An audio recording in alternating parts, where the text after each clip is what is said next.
back, everybody. Today, again, of course, we do have something very special. This car doesn't really need any introduction, but I'm going to say it anyway because I really like saying it. And on this occasion, we have the RS500 Sierra Cosworth. Firstly, I just want to apologize for the, you can probably see the car is a bit dirty, a little bit dusty. The reason for that, well, for the rain marks, definitely. The reason for that is that we pulled the car out last night to shoot today, and typically it rained. So the car doesn't look quite as clean as it did yesterday, but I'm sure you can bear with us on that one because it's such a cool car. So let's get into how we acquired this car. Now this is quite a mad story, so I wanted to share it with you so that you can see that these things happen, all right? It was a very funny situation. So imagine it's about 11-ish p.m. at night, and I received the pictures of this car from a contact. Actually, it was just a front shot. Now, at the time, I didn't know if he was sending me this shot because he thought that I loved RS500s, which I do, or there's a chance that it could be a car that's for sale. So I'm sitting there, I'm in bed, I'm about ready to sleep. I get this picture. The first thing I ask is it for sale? Now, it took a little while for the guy to get back to me. I was waiting up, believe me, but he did reply later, probably around midnight, with yes. My contact is a Japanese guy. He doesn't really speak so much English, so sometimes it's a little bit tricky to communicate. So at this point, I know it's for sale. I was tired, but I'm the kind of person that when we get this kind of an offer or an opportunity, I usually cannot sleep. So I'd already been up for a very long time, and I was then prepared to stay up again all night because I had to get the information out of my contact on this car. So little by little, some information comes through, and I'm kind of at this point desperately pushing to go and view the car. And this is about 1:32 a.m.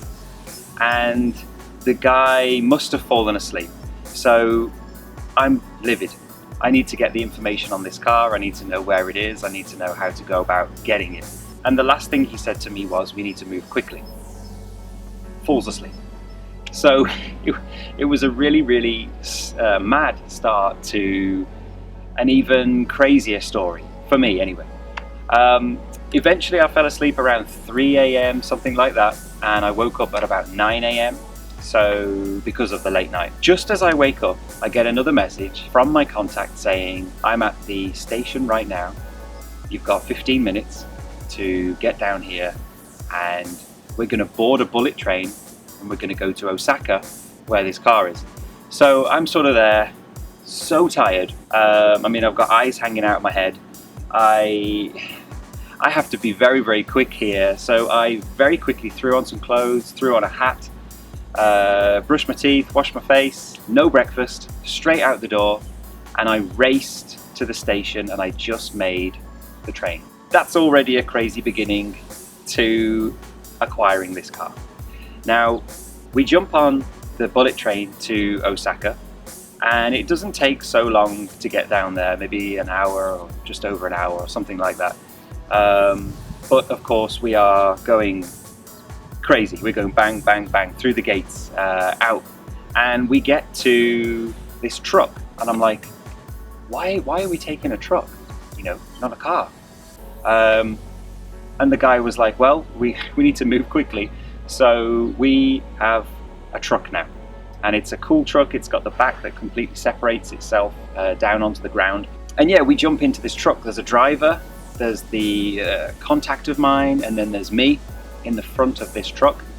And it turns out that those two know each other very well, and they're reeling off some of their greatest stories, secrets, stories that should probably remain in the truck, so I'll keep those that way, basically. So yeah, we're in the truck. We are now on the highway.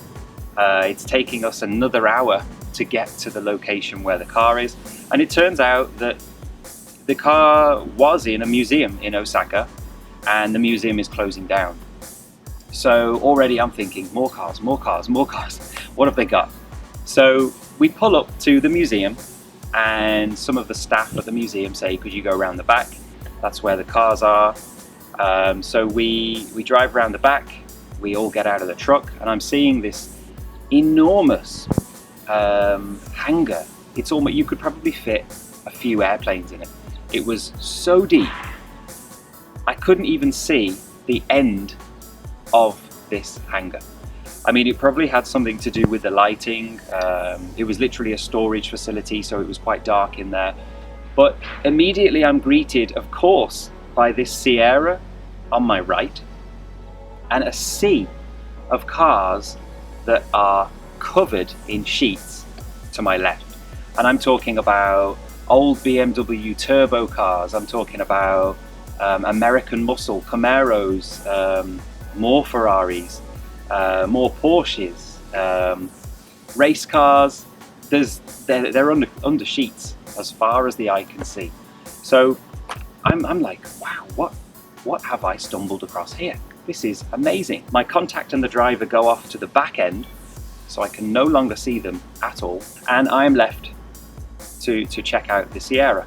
So we check out the Sierra. Well, I check out the Sierra. I'm on my knees looking under the car. I'm in and out of it. I'm rigorously going through my points that I have to make when I check out a car, and the car checks out. So I go over to my contact. He's with some staff, and it turns out that my contact is buying some other cars for himself as well. We close the deal there and then. It was quite a mad scenario, let's say, from finding the car in the night, and then the next day rushing around like mad to get there, closing the deal, getting the car on the truck, bringing it all the way back up to where we are in Nagoya area, basically. It was just a whirlwind of just madness. But because of that, now we are sitting beside the RS500. Again, with this car, we don't have a lot of time. This is going into a container again on Monday, Tuesday time. So we really wanted to shoot this car today.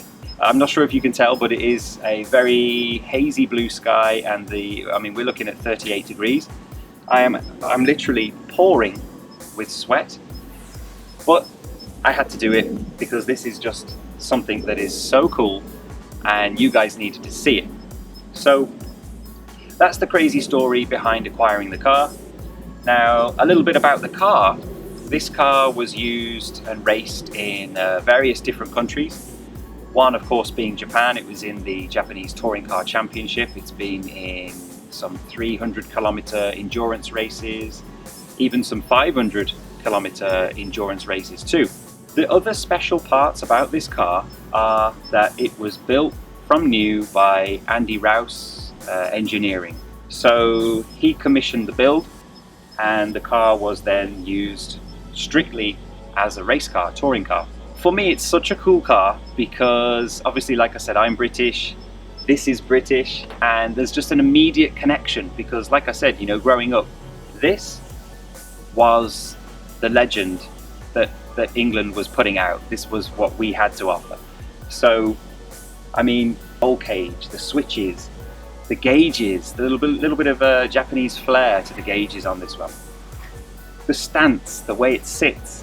I mean, this is a true privilege for me to come into contact with a car like this so late in the game. I think the last time I saw one of these could have been 20 years ago, something like that, because I've been in Japan so long. These things just don't pop up, so I don't get to see them. And now here I am sitting less than a foot away from one. It's just an absolute awesome time in my life. Like I said, guys, you can check out some of the footage of this car and please enjoy, basically, because I am really enjoying this moment right now, and I'll be sad to see this car go on Monday or Tuesday. So enjoy it, guys.